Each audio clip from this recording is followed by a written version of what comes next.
Segunda Tesalonicenses 2:17 dice así la palabra del Señor: pero nosotros, hermanos, separados de vosotros por breve tiempo en persona, pero no en espíritu, estábamos muy ansiosos con profundo deseo de ver vuestro rostro, ya que queríamos ir a vosotros, al menos yo, Pablo, más de una vez, pero Satanás nos lo ha impedido. Porque ¿quién es nuestra esperanza, o gozo, o corona de gloria? ¿No lo sois vosotros en la presencia de nuestro Señor Jesús en su venida? Pues vosotros sois nuestra gloria y nuestro gozo. Si yo les preguntara ¿cuál es la marca distintiva del cristiano? ¿Qué es lo que evidencia sin lugar a dudas que una persona es un verdadero discípulo de Jesús? Yo espero que por lo menos los cristianos que están en este lugar respondan rápidamente que esa marca distintiva es el amor. El amor. Hablando de la relación de los cristianos entre sí, dice el Señor Jesucristo en Juan capítulo 13, versículo 35, que el mundo conocerá que nosotros somos sus discípulos si tenemos amor los unos por los otros. Y en 1 Corintios 13, Pablo nos dice que las tres virtudes cardinales de la vida cristiana son la fe, la esperanza y el amor, y que el mayor de los tres es el amor. Ahora, yo debo hacer una aclaración, sobre todo por amor a las personas que nos visitan en esta mañana. Nadie será salvo por amar.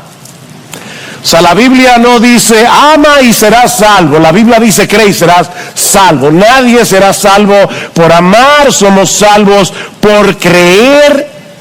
Pero todo aquel que ha sido salvado por gracia por medio de la fe evidencia su salvación por medio del amor. El amor es la evidencia. Amados, amémonos unos a otros, el texto que leímos al inicio de este culto, porque el amor es de Dios. Todo aquel que ama es nacido de Dios y conoce a Dios. El que no ama no ha conocido a Dios, porque Dios es amor. Mis hermanos, no hay que saber griego para entender lo que Juan está diciendo aquí. Todo aquel que ama es porque es nacido de Dios. El que no ama no ha conocido a Dios. Y en este pasaje que acabo de leer, en 1 Tesalonicenses, nosotros vemos claramente ejemplificado ese amor que distingue a los cristianos. Porque, mis hermanos, en su gracia común, la mayoría de la gente ama a otras personas. Pero aquí estamos hablando de un amor distintivamente cristiano, y lo veremos a medida que vamos desarrollando este mensaje. Y en Pablo nosotros tenemos un ejemplo de ese tipo de amor.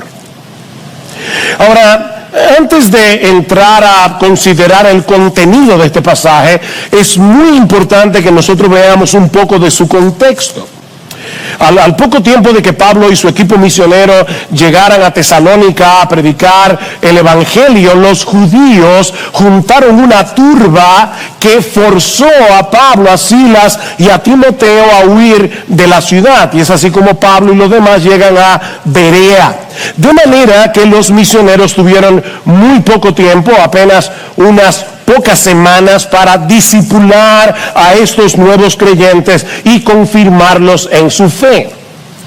Y tal parece que sus adversarios, los mismos que forzaron su salida, aprovecharon la ausencia de Pablo y de los misioneros para desacreditarlos, diciendo a estos nuevos creyentes que estos evangelistas en realidad no tenían ningún interés en ellos, que los habían abandonado. Y es precisamente para responder a esa acusación que Pablo escribe esta porción de la carta, que va desde el versículo 17 del capítulo 2 hasta el capítulo 3, versículo 12. Esto es toda una sola porción de la carta a los tesalonicenses. Y en toda esta sección hay una gran carga emotiva que no se percibe con la misma fuerza en nuestra versión en español. Para aquellos que nos visitan, el Nuevo Testamento se escribió en el idioma griego, y siempre que se traduce un documento de un idioma a otro, algo se pierde. El comentarista Hendrickson, cuando digo que algo se pierde, me refiero a la fuerza, no a la palabra en sí. Nosotros tenemos la palabra de Dios en español y es la palabra de Dios. Pero es función de los predicadores tratar de desentrañar lo que está detrás del texto y que no podemos ver en nuestra versión en español. El comentarista Hendrickson dice que a partir de este momento el estilo de Pablo se torna intensamente emocional. Las palabras mismas parecen temblar, dice Hendrickson.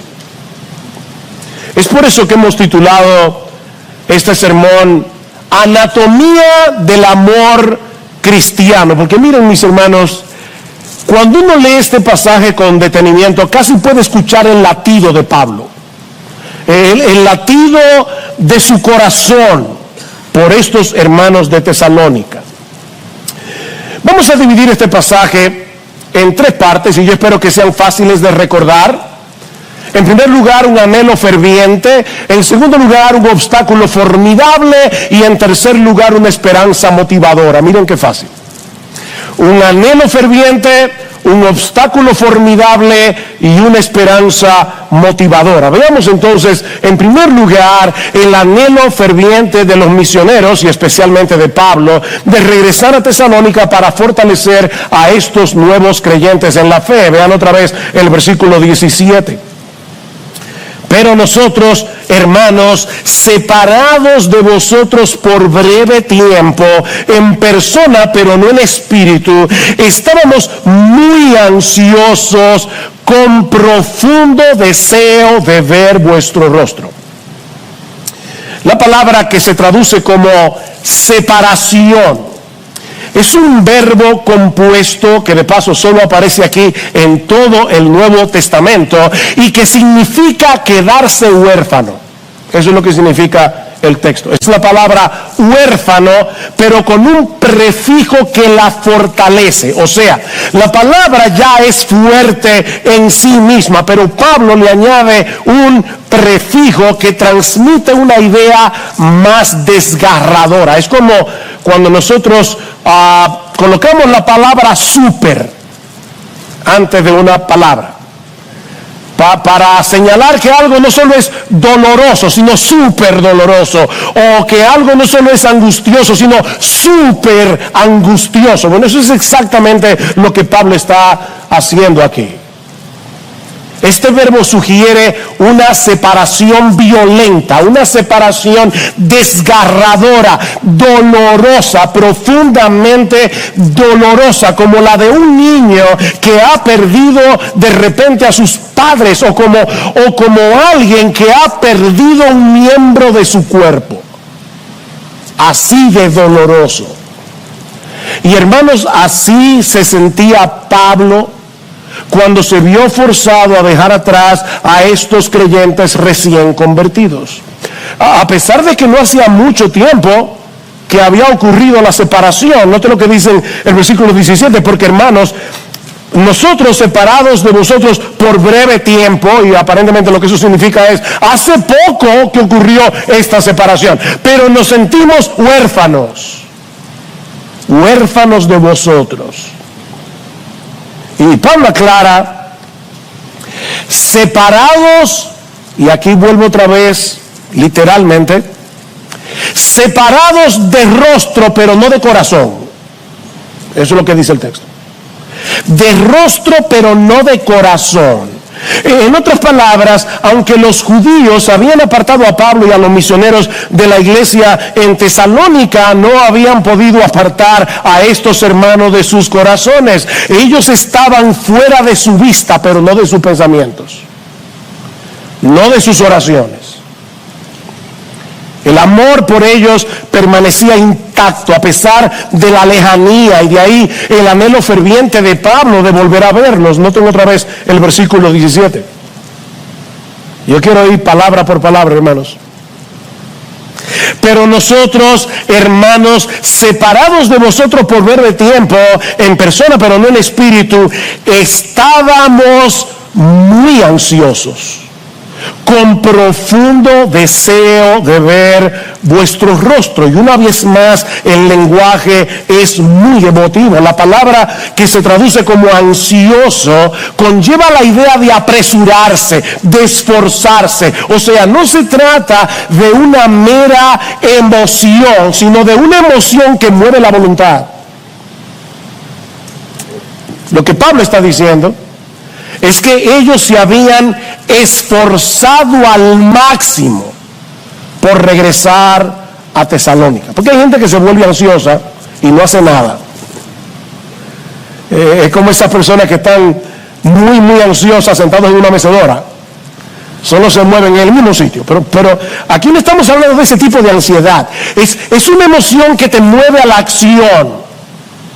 Pablo está diciendo, para responder a las acusaciones que se habían hecho contra ellos, nos hemos esforzado al máximo por regresar a Tesalónica, porque tenemos un profundo deseo de volver a verlos. Y esta palabra, que se traduce como deseo, es la misma que se traduce como concupiscencia en el capítulo 4, versículo 5.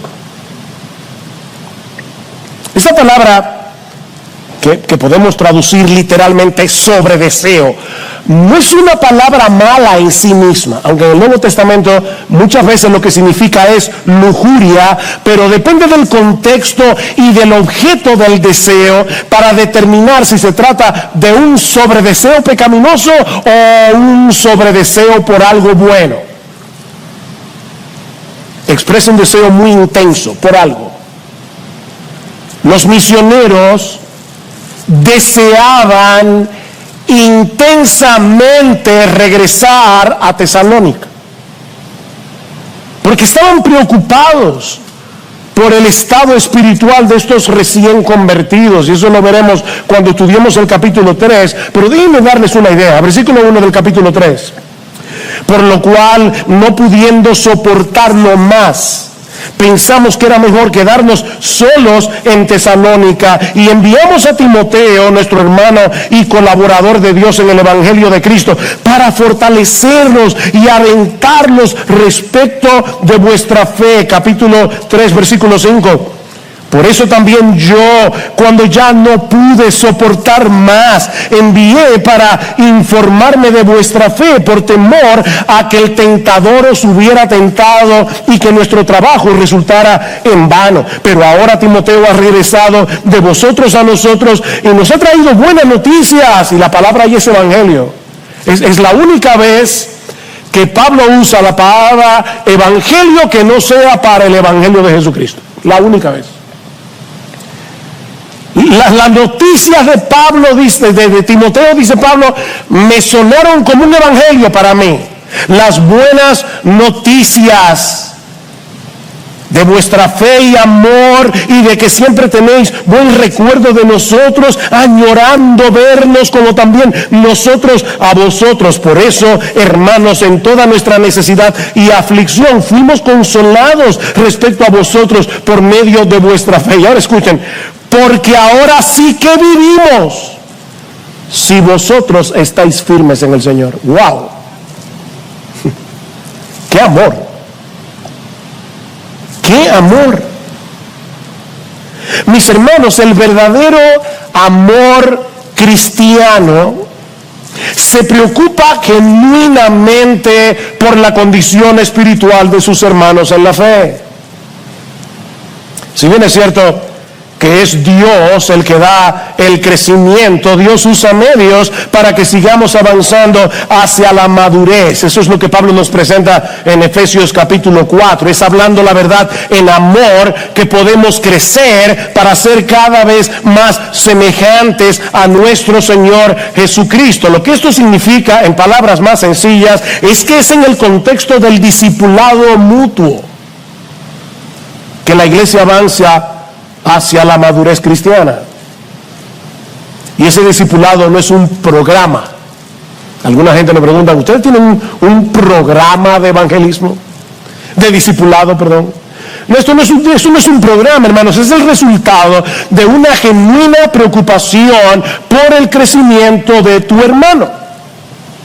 En otras palabras, tú y yo tenemos una responsabilidad de ayudar en lo que podamos al crecimiento de otros, así como nosotros necesitamos la ayuda de otros para crecer.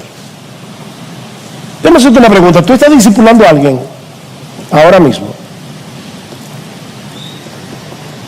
El discipulado no tiene que ser una cosa de 1 año, de 2 años, de 3 años. Puede ser simplemente que tú tomes a un nuevo creyente y le enseñes cómo leer su Biblia, cómo orar, cómo confesar sus pecados, animarlo a ser miembro de la iglesia.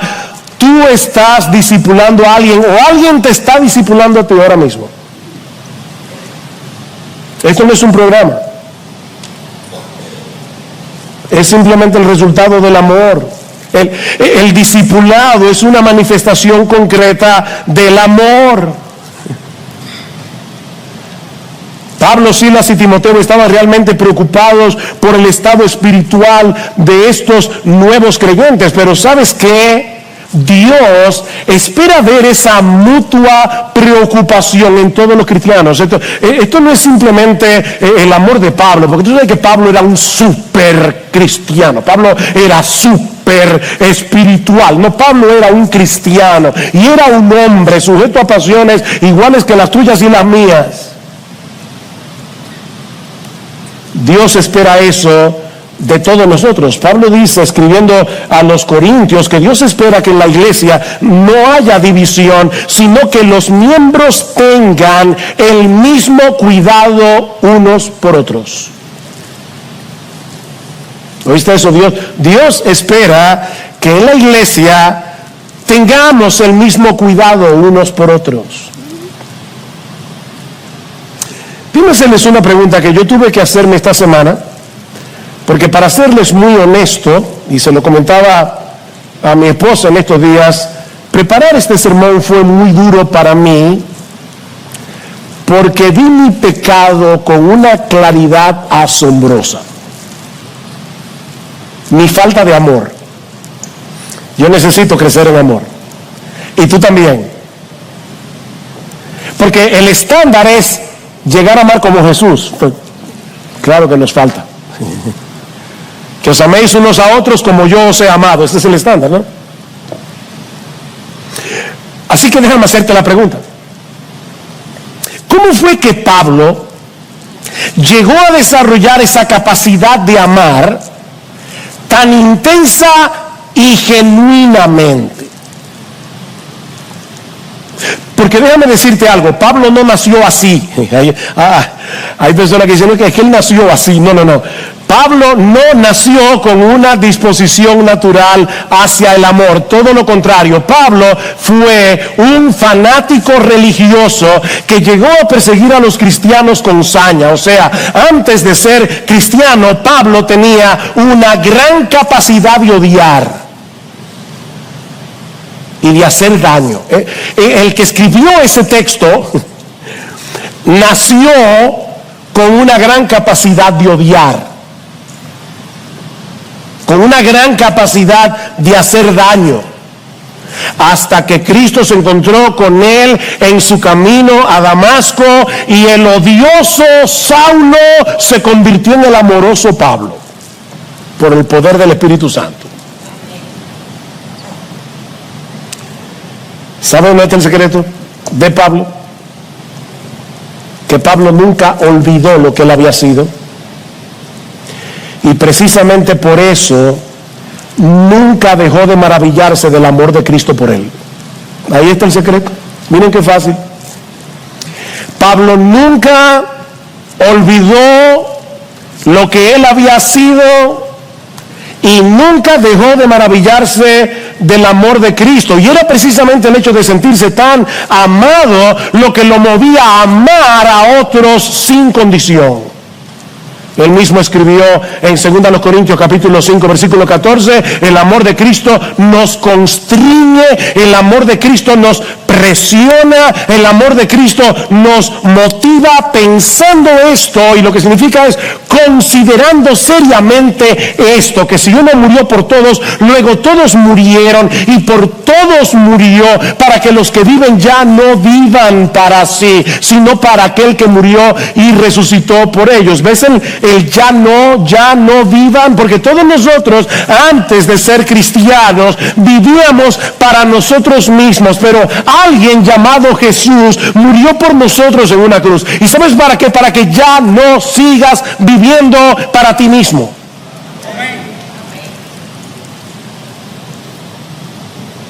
¿Tú quieres aprender a amar así? Pon el Evangelio en el centro de tu vida. No lo pierdas de vista. Esfuérzate por ser intencional en recordar el amor de Cristo por ti, a pesar de tus pecados, incluyendo el pecado de tu falta de amor. O sea, Cristo nos ama a pesar de nuestros pecados, incluyendo nuestro pecado de falta de amor. Y cuando nosotros pensamos que Cristo nos ama a pesar de lo que somos, a pesar de nuestra falta de amor, a pesar de la falta de interés por otros, y Cristo nos ama, eso expande nuestra capacidad de amar. El hecho de verme amado, tan amado, por alguien que me conoce a la perfección, por alguien que conoce mis debilidades, por alguien que sabe que muchas veces para hacer un bien yo tengo que obligarme a mí mismo porque no quiero hacerlo, porque es más fácil quedarme viendo una serie de Netflix que ir al hospital a visitar a un enfermo. Para mí, por lo menos, yo no sé para ti, es más fácil. Y cuando yo entiendo, wow, Cristo me ama a pesar de cómo Él me conoce, de todos los pensamientos que me pasan por la cabeza que nadie ve, eso expande mi capacidad de amar. Ven, es el Evangelio. En cierto modo, podemos decir que Pablo supo capitalizar su pasado. ¿Cómo así? Bueno, que en vez de paralizarse por la culpa de haber sido un perseguidor de la iglesia, Pablo convirtió su pasado pecaminoso en una especie de combustible que alimentaba la llama de su amor por Cristo y de su iglesia. Wow, Cristo me ama. A pesar de lo que fui, a pesar de lo que soy, Pablo nunca dejó de asombrarse que Cristo lo amara tanto, que no solo lo salvó, sino que lo convirtió en un apóstol.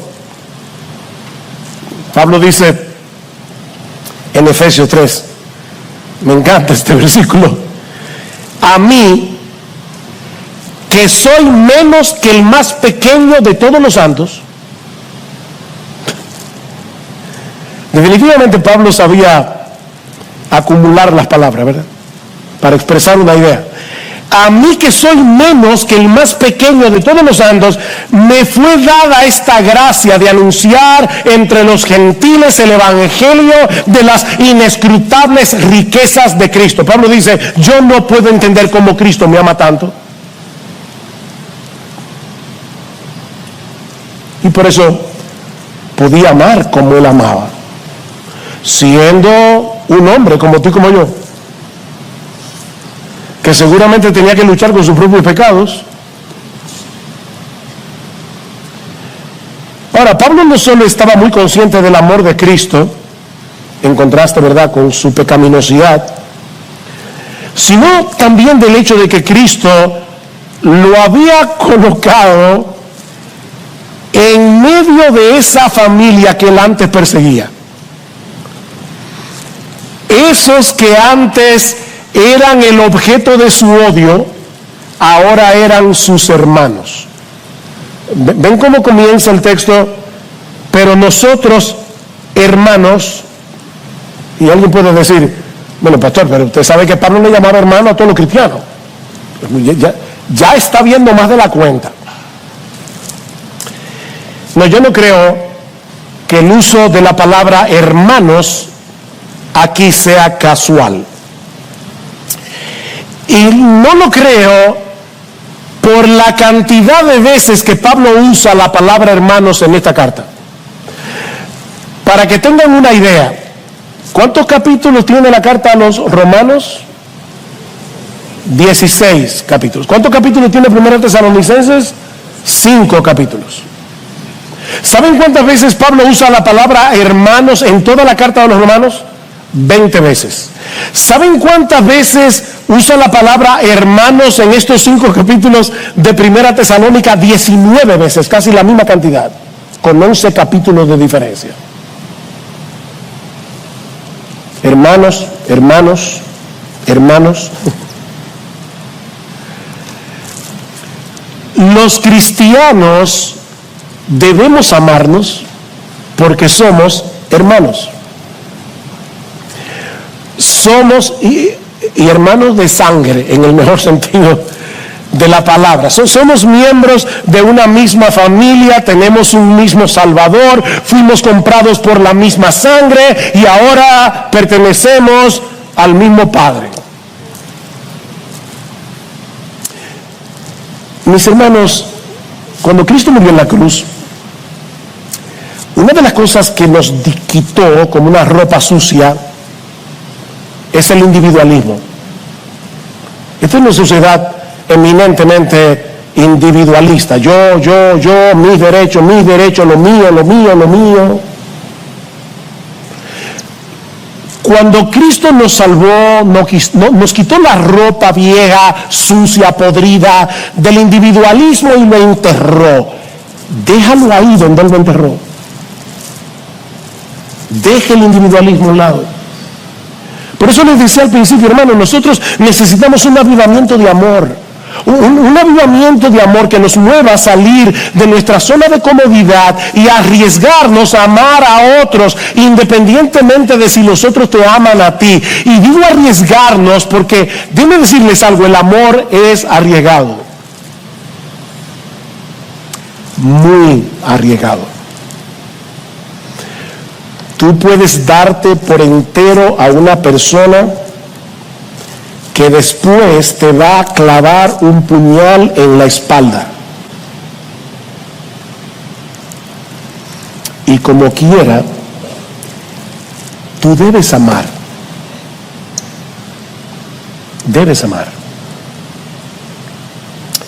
Lamentablemente, debemos reconocer que es muy fácil para nosotros quedarnos encharcados en el nadie se preocupa por mí.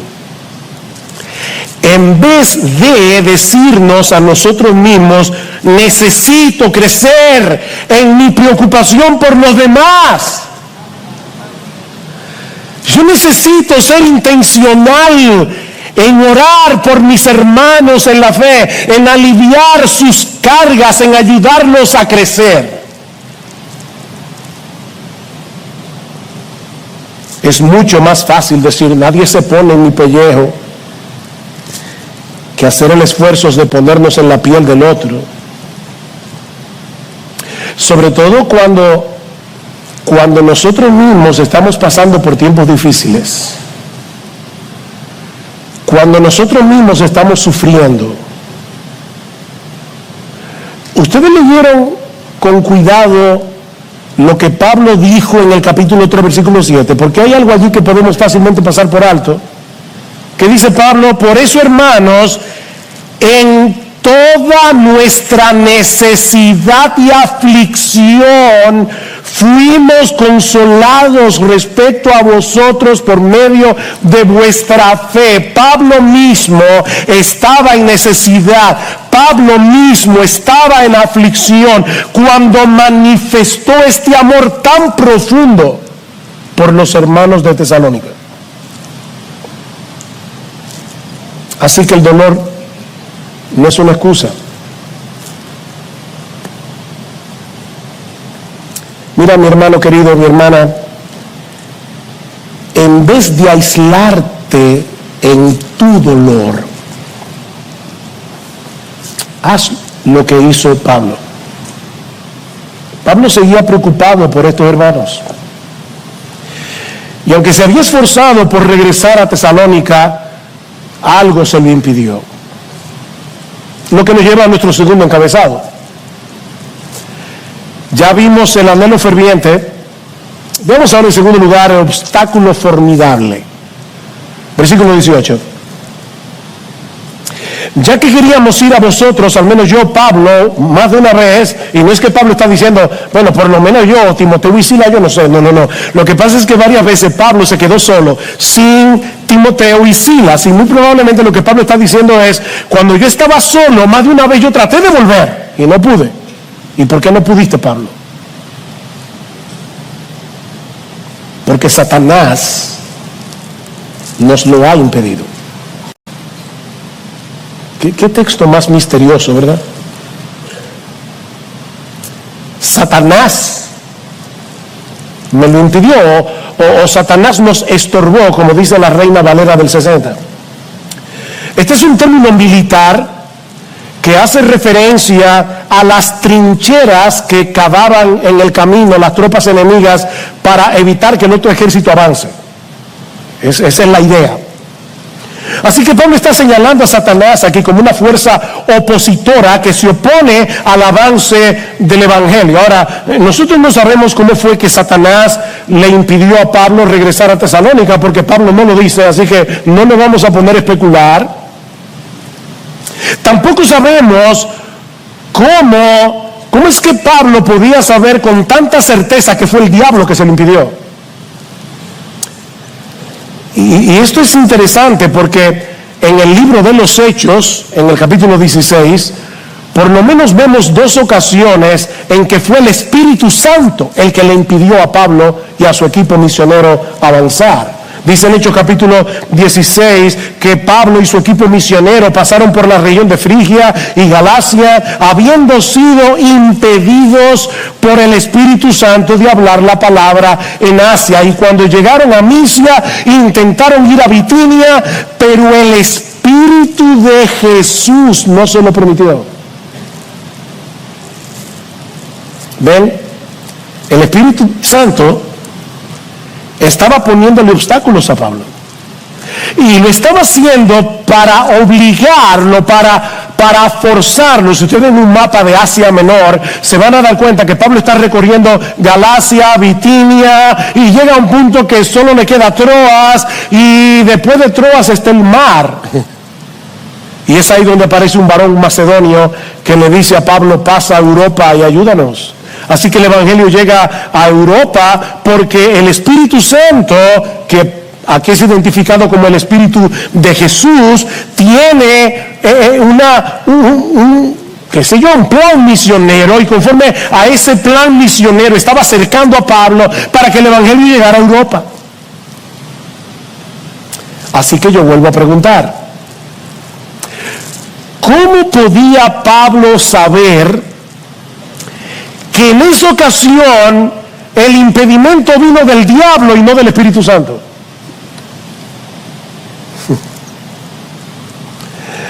Bueno, la respuesta puede ser porque el impedimento estaba viniendo de parte de los judíos que odiaban al Evangelio, y viendo el instrumento, Pablo dice, el diablo nos está usando. O puede ser que el mismo Espíritu Santo le revelara a Pablo de dónde venía el impedimento. Pero, independientemente de eso, hermanos, hay al menos dos cosas que debemos tomar en cuenta aquí.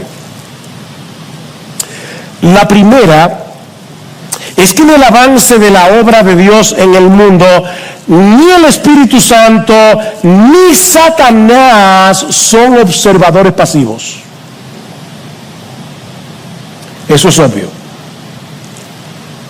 Mientras el Espíritu Santo está usando a los siervos de Dios para que se propague el Evangelio, el enemigo de nuestras almas está haciendo todo lo que esté a su alcance para obstaculizarnos.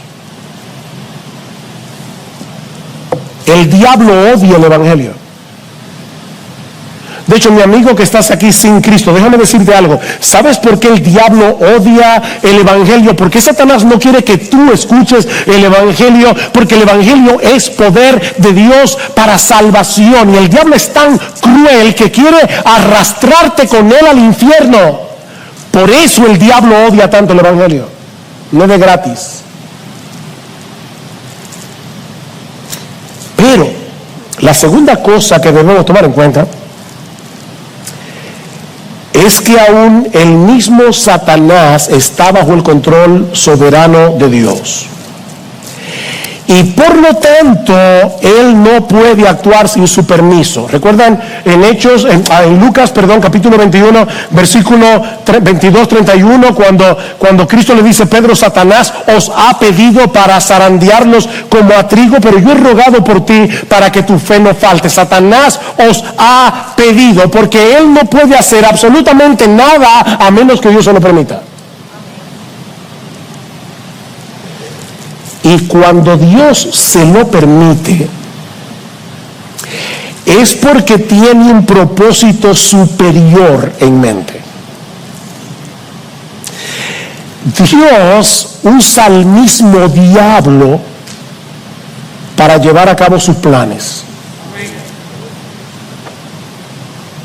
Tal vez Él quiere hacernos más conscientes de nuestra debilidad y llevarnos a depender más de Él en oración, o simplemente Él quiere redireccionar nuestros pasos hacia otro ministerio o hacia otro lugar, y está usando al diablo para llevar a cabo su plan.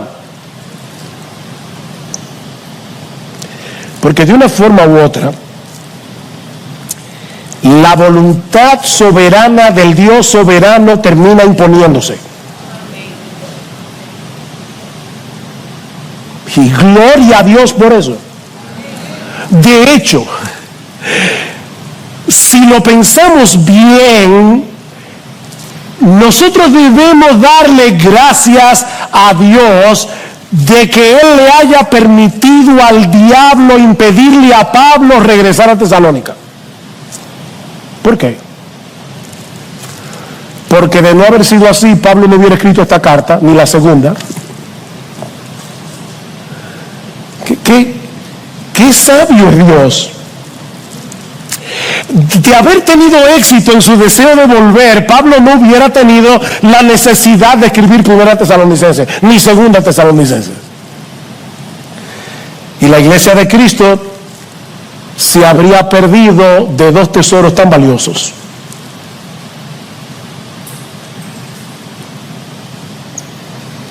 La voluntad de Dios termina imponiéndose, de un modo u otro. Y su voluntad siempre es buena, es agradable y es perfecta, dice Pablo en Romanos 12. Siempre. Aún cuando usa al mismo diablo.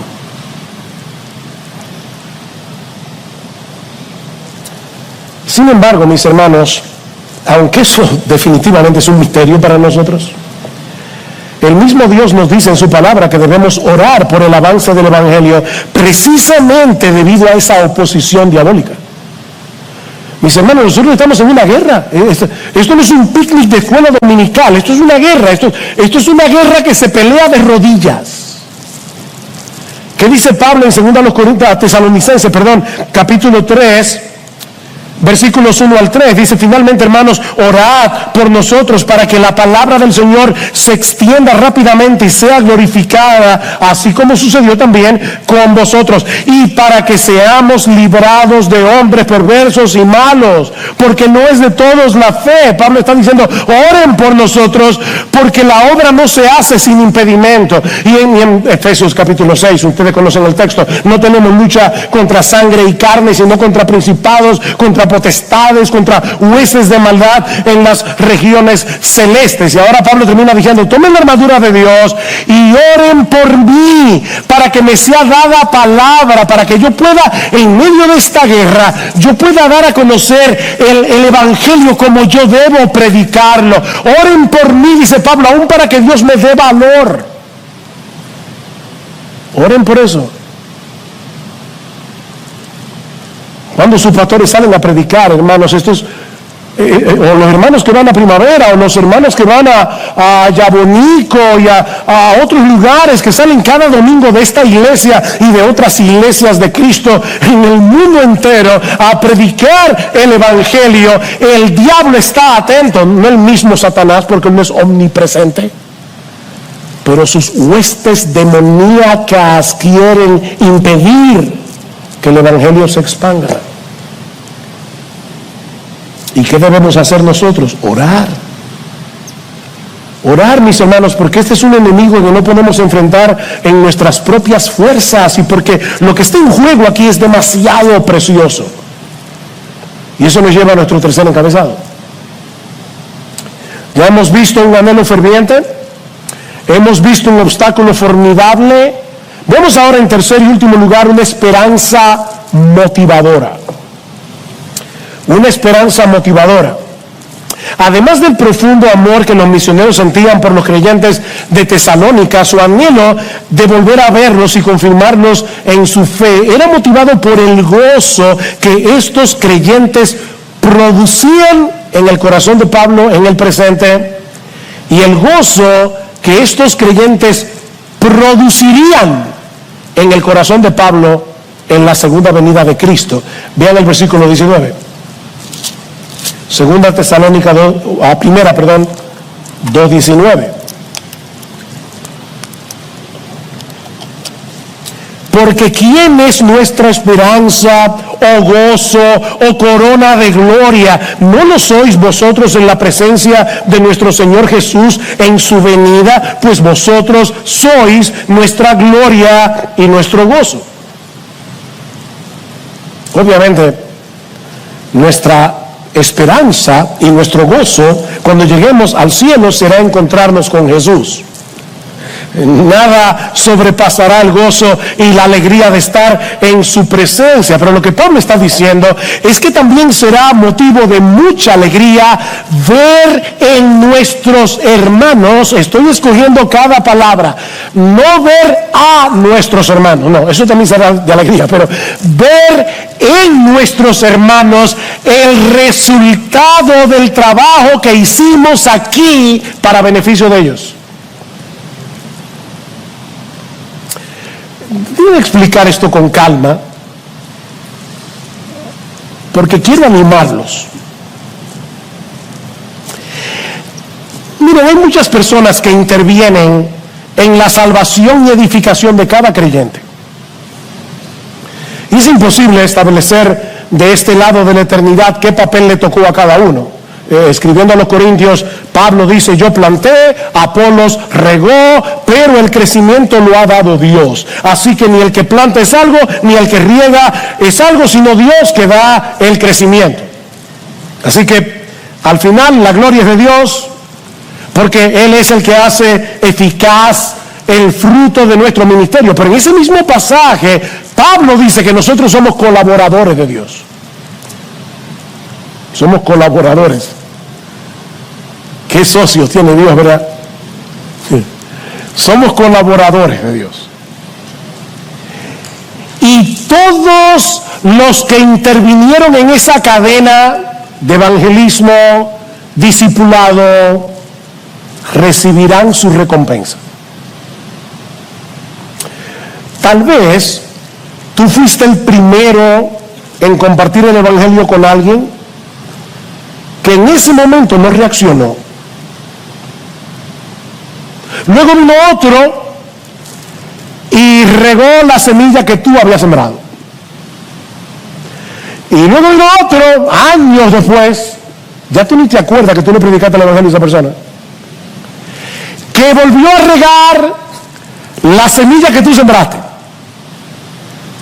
Hasta que allí fue cuando Dios dijo: vive, y la persona se convirtió.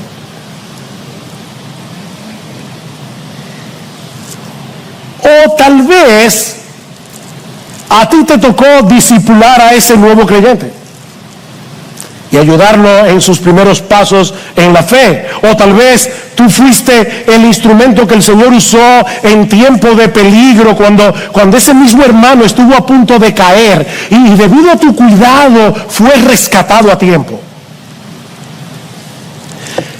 sea lo que sea que tú hayas hecho por la salvación de algunos, por la santificación de otros, mis hermanos, todo será recordado y recompensado en aquel día.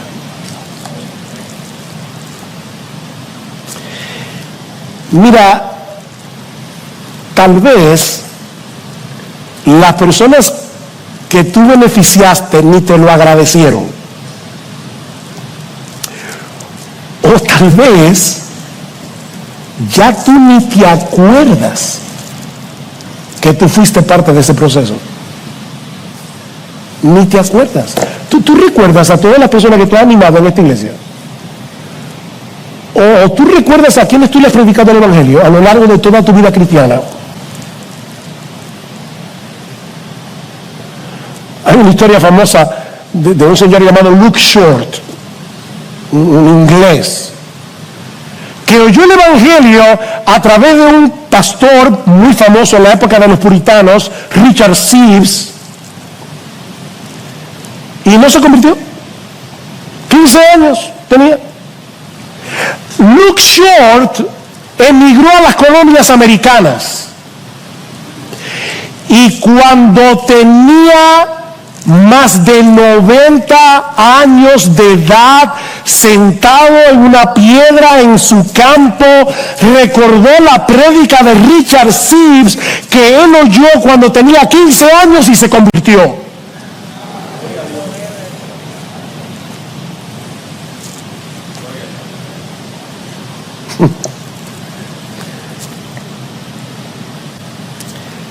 Tú te olvidaste de que tú fuiste parte de eso, pero Dios no olvida. Dios no olvida. Y a nadie dejará sin recompensa. Recuerda, yo quiero animarte. Dice el autor de la carta a los Hebreos que nuestro Dios no es injusto para olvidar vuestra obra y el trabajo de amor que habéis mostrado hacia su nombre, habiendo servido a los santos y sirviéndoles aún. Dios no es injusto. Tú fuiste parte de esa cadena, recibirás tu recompensa. ¿Recuerdan lo que predicamos en el 45 aniversario de nuestra iglesia? Dice Pablo que debemos abundar en la obra del Señor, siempre sabiendo que nuestro trabajo en el Señor no es en vano. No es en vano. ¿Y sabes cuál será tu recompensa? Bueno, ese es un tema muy amplio en la Biblia, el tema de las recompensas. Y yo no pretendo en 2 minutos decir todo lo que la Biblia enseña acerca de ese tema. Pero en gran medida, la recompensa será ver el gozo del resultado de todo lo que hiciste para Cristo y para su iglesia. Ese gozo en los creyentes y en tu propio corazón será parte de la recompensa. ¿Qué le dice Pablo a los tesalonicenses? Ustedes serán mi corona de gloria. Ustedes serán mi corona de gloria.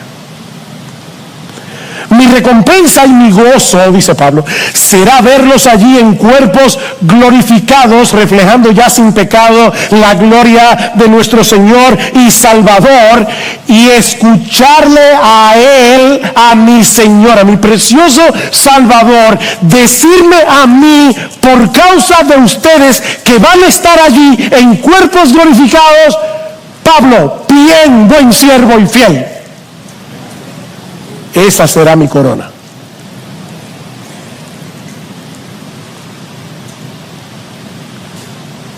Bien, buen líder de grupo pequeño. Te ocupaste de tus hermanos que estaban allí en ese grupo. Bien, buen maestro de escuela dominical.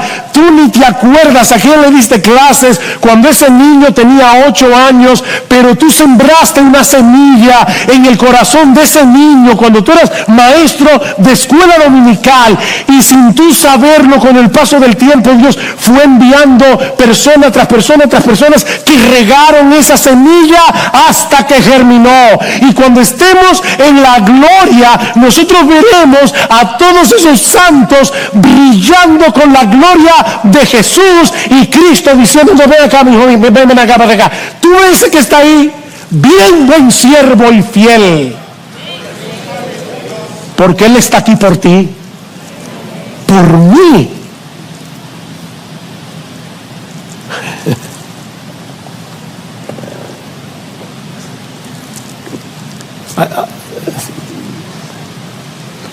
Estoy mirando el reloj.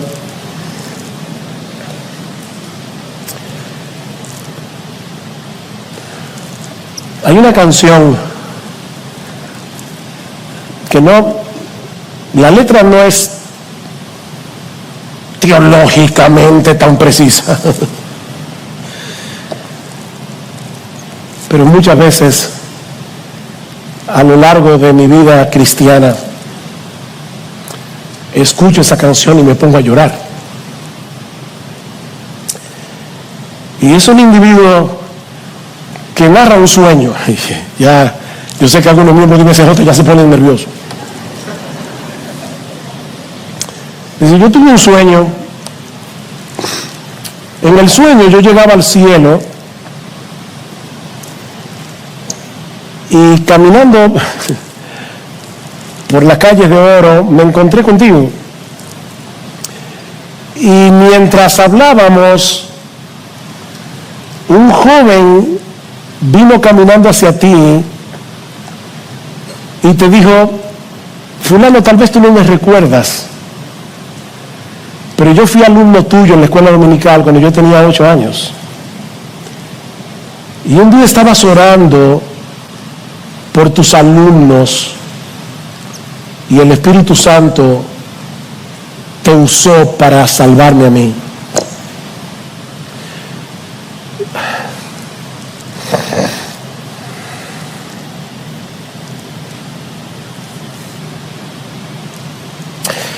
Y luego vino otro y te dijo: ¿tú te acuerdas cuando un misionero llegó a la iglesia y dio un reporte y pidió una ofrenda por esa obra misionera y tú no tenías mucho, pero lo poco que tenías lo diste y el Señor usó tu ofrenda para que ese misionero pudiera volver al campo misionero y yo fui salvo?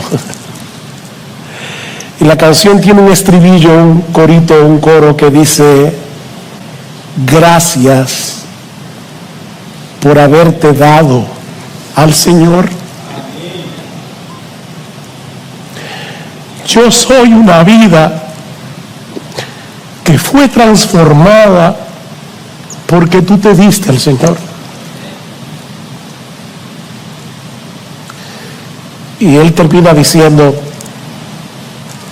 yo sé que dicen que en el cielo no habrá lágrimas, pero me parece que tú te volteaste y me pareció ver una lágrima en tus ojos. Gracias por haberte dado al Señor. Gracias. Porque en el cielo no solo viviremos amando, sino también contemplando por siempre, por los siglos de los siglos, el fruto de nuestro amor terrenal. Lo que tú hiciste aquí por amor, tú verás el fruto allá, por los siglos de los siglos. No se cansen de hacer el bien, le dice Pablo a los Gálatas, porque a su tiempo segaremos y no desmayamos. No te canses. No te canses de discipular a otro. No te canses de consolar al afligido. No te canses de predicar el evangelio. No te canses. Padres, no se cansen de criar a sus hijos. Yo sé que a veces parece que la labor no está dando resultado. Padres, no se cansen de orar por ellos. A su tiempo segaremos y no desmayamos. Amén.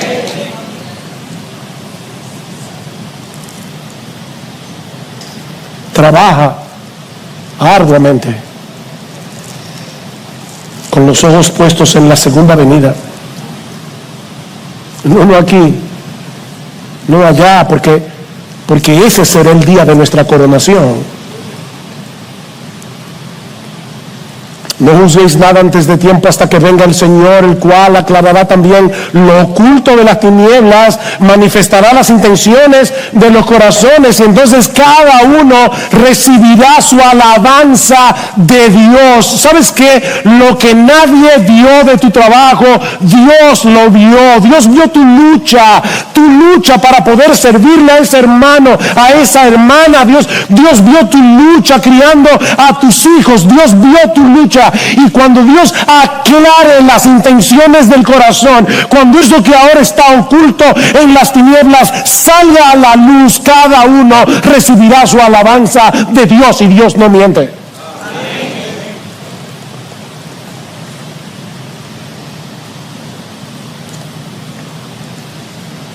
Y mientras llegue ese día, ten ojos para ver a los que están caminando bien, y anima tu corazón con ellos. ¿Qué dice Pablo en el versículo 20? Ustedes sois, ahora, no que lo serán cuando Cristo vuelva, ustedes sois nuestra gloria y nuestro gozo. Esta iglesia llenó de gozo y de alegría el corazón de Pablo, cuando muchos otros fueron motivo de desaliento para él. Mis hermanos amados de Iglesia Bíblica del Señor Jesucristo, los pastores somos alentados, somos animados por la iglesia. No solamente cuando nos dicen palabras de ánimo, somos animados al verles recibir la palabra predicada con un corazón enseñable. Somos animados al percibir en los miembros cómo están tomando en serio su propio crecimiento espiritual y el crecimiento espiritual de sus hermanos. Créannos, amados hermanos de IBCJ, eso anima nuestro corazón como nada más puede hacerlo. Yo no tengo mayor gozo que este, dice Juan, que el ver a mis hijos andando en la verdad. Así que, queridos hermanos de IBCJ, cada uno de ustedes tiene el potencial de animar el corazón de sus pastores. Y no solo con palabras, sino y sobre todas las cosas, cuando vemos que todos juntos como iglesia estamos pareciéndonos cada vez más a Jesús.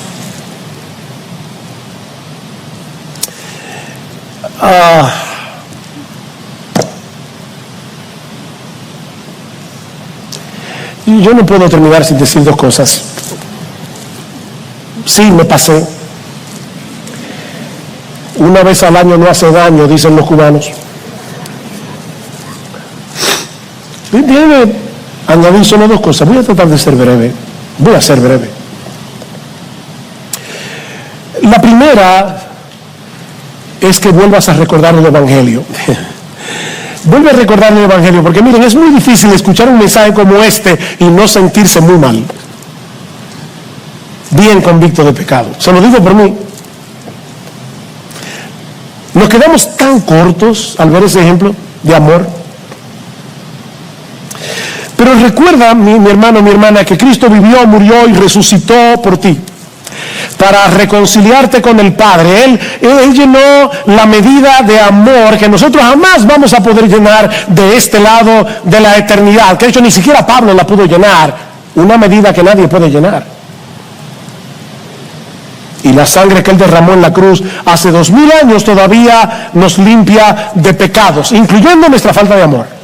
Si confesamos nuestros pecados, Él es fiel y justo para perdonar nuestros pecados y limpiarnos de toda maldad. ¿Has podido identificar en ti falta de amor? ¿Has podido identificar en ti áreas en las que tú puedes crecer en el amor? Pídele perdón al Señor y el Señor te perdonará.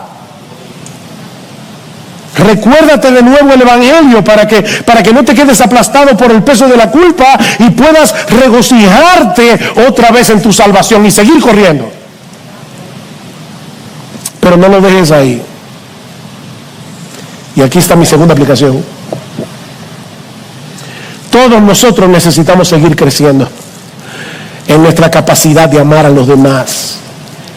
Y esa gracia del perdón que Cristo nos ofrece en el Evangelio debe ser el combustible que nos impulsa a seguir avanzando hacia la madurez. Y avanzar hacia la madurez no es otra cosa que parecernos cada vez más a Él.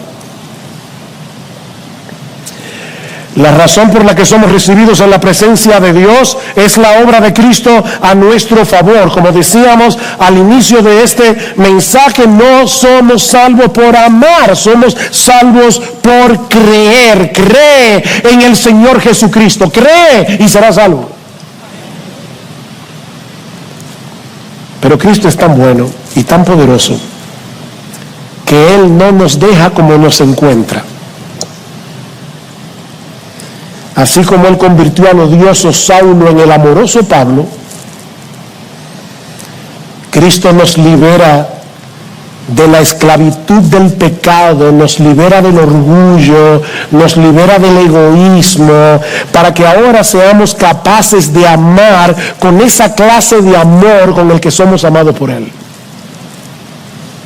No creas que por el hecho de ser salvo ahora el amor fluye. Porque si fuera así, Juan nos dijera: amados, amémonos unos a otros. Es una orden. Ya fuiste capacitado para amar, ahora ama. Ama. Recuerda que el amor de Cristo es el que nos constriñe, es el que nos impulsa, es el que nos motiva al considerar seriamente que si uno murió por todos, luego todos murieron y por todos murió, para que los que viven ya no más vivan para sí, sino para aquel que murió y resucitó por ellos.